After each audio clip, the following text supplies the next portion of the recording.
In this session, we're going to try to look at the 5 distinct areas of why Power is a better choice than Intel. This was actually published in an IBM Systems magazine back in November, if you care to read it, and it's called Technical Knockout: What Power Can Do That Intel Can't.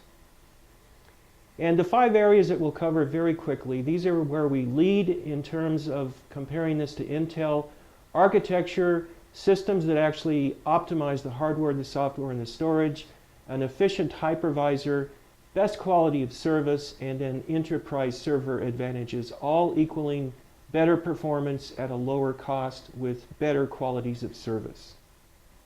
So the first where we'll start is architecture matters. And again, if we look at the key concepts that really drive better performance on the Power and allows us to achieve better rates of performance as well as lower costs, it's the SMT, simultaneous multi-threading, it's the maximum threads per socket, and it's the L2, the L3, and the L4 cache that really drive performance as well as the memory bandwidth. We have leadership over even the latest Ivy Bridge EX system in all of these areas. Let's look at the first one, which is the architecture matters, simultaneous multi-threading.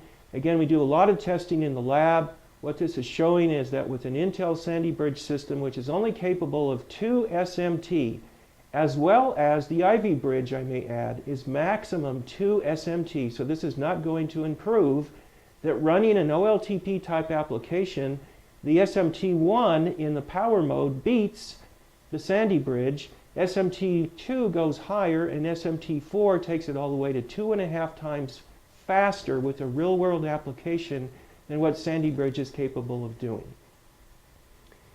The next point, which was point number 2, is that our systems are optimized for the software and the storage. So we literally take the Power system with its SMT lead, which is a threading lead, and we actually modify the IBM software or the middleware, such as WebSphere, such as DB2, such as the WebSphere portal, MQ series. We actually modify those solutions to actually take advantage of the lead that we have with SMT and with threading. We also optimize the storage to achieve the highest I/O levels with the Power system. So this is a very key strategy that we do within IBM, and this is not cannot be done with Intel because Intel does not own the middleware, nor does it own the storage. Another key example is point number 3, an efficient hypervisor. And what this is showing is a lot of testing we've done of the Power VM hypervisor against the leading hypervisor, which is VMware on Intel.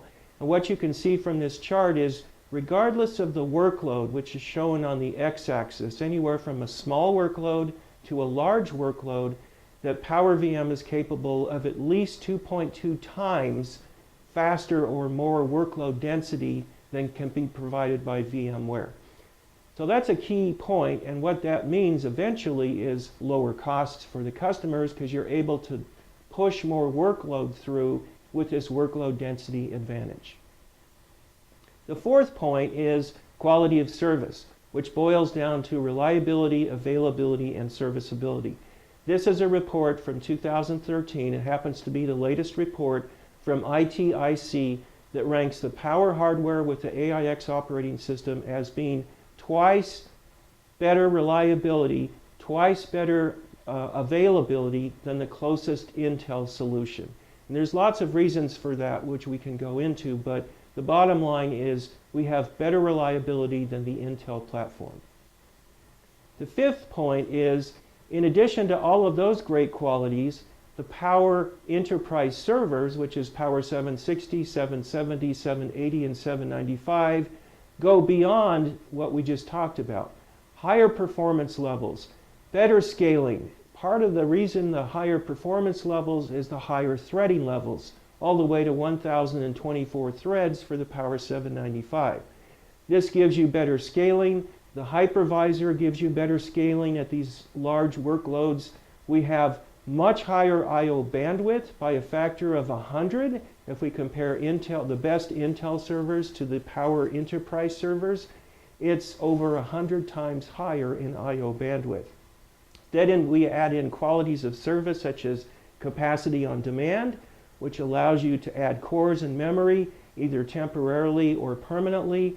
We add in enterprise pooling, which allows you to easily fail over to another enterprise server if you need to. And we add in higher reliability where everything is redundant on the enterprise servers. So this, again, gives us a differentiation over anything that Intel can offer.